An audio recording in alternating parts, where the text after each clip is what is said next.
Hey everyone, Pinoy X here once again, back with another video. Today I want to personally talk about one of the recent additions in the Monster Hunter series introduced within Monster Hunter Rise, which is one of our new companions known as the Palamute. Now the reason I want to talk about this today is because I find it very fascinating how the Palamute has evolved throughout the years. We're gonna take a look at the initial design concept that Capcom had for the Palamute and compare it to what we got within Monster Hunter Rise to get a better understanding on Capcom's thought process when they developed this particular companion throughout the Monster Hunter series. First of all, let's quickly take a look at the earliest known stage in which the Palamute was being developed throughout the entirety of Monster Hunter.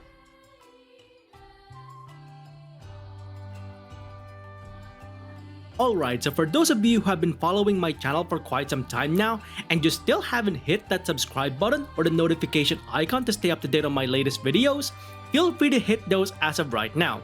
Anyway, shameless plug aside, let's now talk about a piece of artwork many of you would be familiar with. I actually covered this piece of artwork quite a while back in an older video, but this right here is the earliest known stages of the Palamute's development throughout the entirety of Monster Hunter. For those of you that don't know where this image came from, it actually came from the early development stages of Monster Hunter Generations. That's how far back Capcom wanted to have a canine companion for the Monster Hunter series. Now what's interesting here is that this was not treated as a companion similar to the Palico. Instead, Capcom treated this as a form of weapon type. Now this was known back then as the Hunting Hound, and the Hunting Hound, being a unique weapon type for Generations, had to cover 3 core mechanics in order for it to become unique. The first core mechanic that the Hunting Hound needed to cover is that it needed to be treated as a long-range weapon without needing projectiles in any way, shape, or form. Capcom did this in 2 ways. The first part is in regards to combat. The Hunting Hound was assigned the 2 buttons that you would normally use in combat in order to command the Hound rather than commanding the Hunter. The Hunter would need to keep their distance away from the fray between the Hunting Hound and the monster that you're hunting. The second part that they did here is that rather than having bullets or any kind of coating for your resource management, they instead had a stamina system for the Hunting Hound where you would need to feed it well-done steaks or something alike in order for you to maintain the Hunting Hound's overall stamina and continue the fray. So those are the 2 key elements of combat that they needed to cover in order to make the Hunting Hound very different from your traditional long-range weapon types.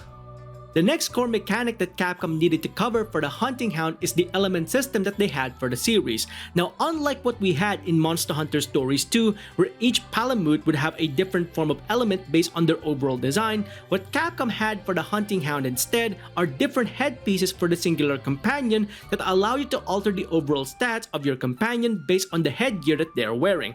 This included the element as well. So overall, what you crafted are headgears unique to your companion.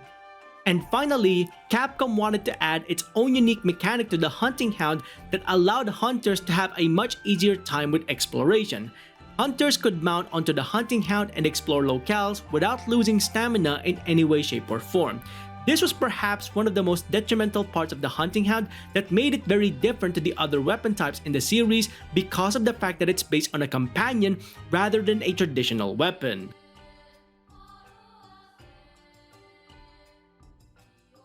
Now with the release of Monster Hunter Rise, Capcom was finally able to realize the full scope of their idea of bringing in a canine companion into the Monster Hunter series. However, the execution is very different. They treated it very similar to the Palicos rather than creating a unique weapon type. However, having said that, the elements of the weapon type can still be found into the Palamute even to this day. So we're gonna take a look at what Capcom added into the Palamute that was actually taken from the original concept of the Hunting Hound to give you a better idea that Capcom never lost that vision of commanding a hound in order to fight for you. The first characteristic of the Hunting Hound that remained completely intact within the Palamute is the ability to mount onto the hound and ride it across the locale, allowing for faster travel between locations. Not only did Capcom incorporate this element of travel onto the Palamute, they were also able to improve upon it by providing a drifting ability that increased the running speed of the Palamute, providing an even faster traveling option to the hunters instead of just running and losing stamina. Along with being able to drift with your Palamute, another addition that Capcom added to the Canyne riding system is the ability to attack monsters with the Canyne whilst you're still mounted on it. Now granted, this is mostly to do with small monsters and being able to take them down without having to dismount the Palamute.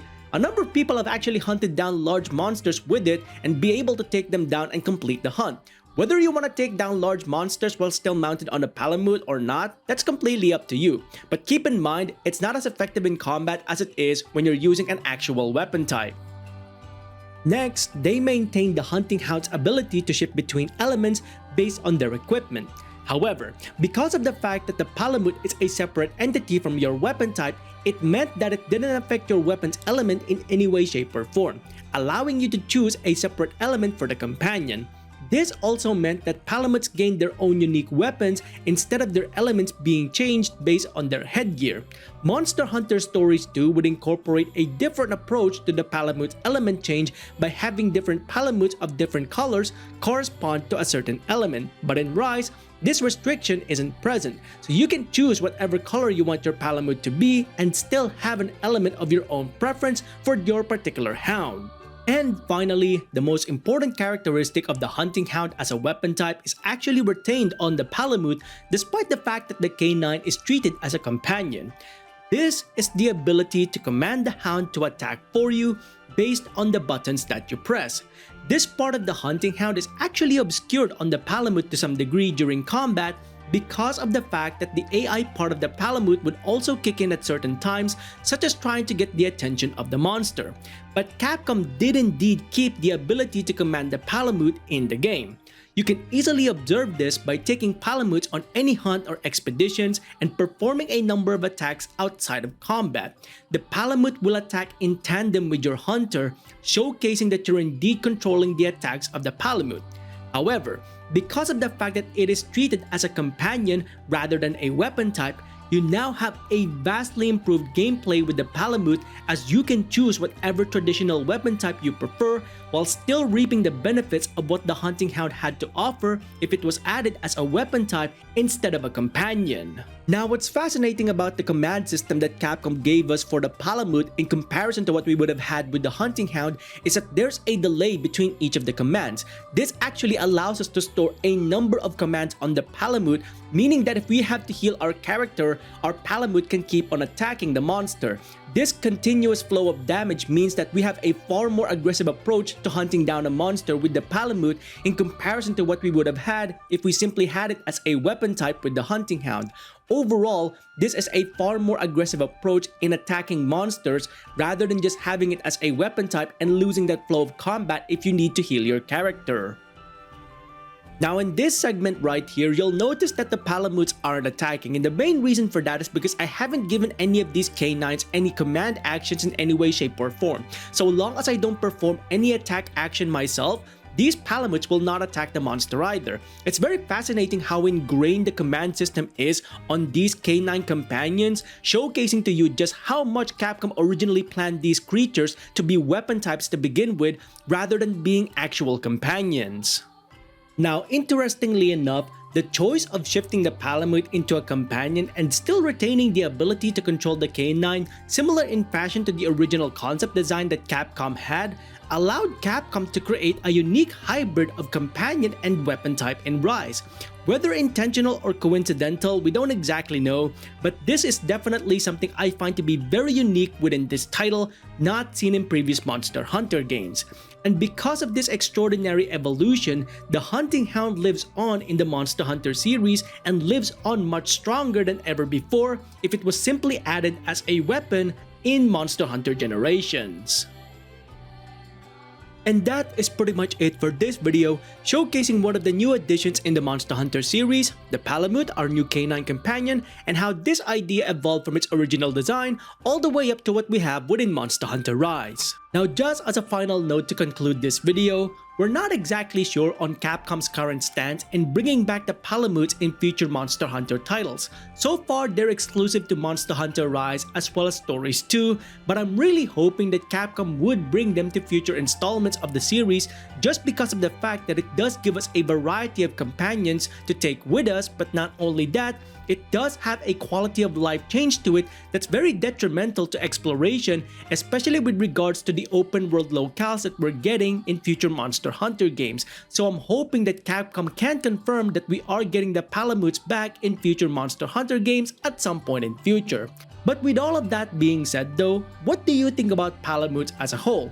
What do you think about their development cycle from being a weapon type all the way to what we got within Monster Hunter Rise, and how could you improve upon the overall design of our Canyne companion? Let us know in the comments below your overall thoughts and opinions regarding the Hunting Hound and its evolution to the Palamute, and any kind of improvements that you would like to see in the future of Monster Hunter games regarding this particular companion. Now with all of that being said, if you enjoyed these videos, please consider leaving a like on the video itself and subscribing to the channel, as well as hitting that bell icon so you can go ahead and catch up on any future Monster Hunter content that I might be doing or any other games that I might be playing in future.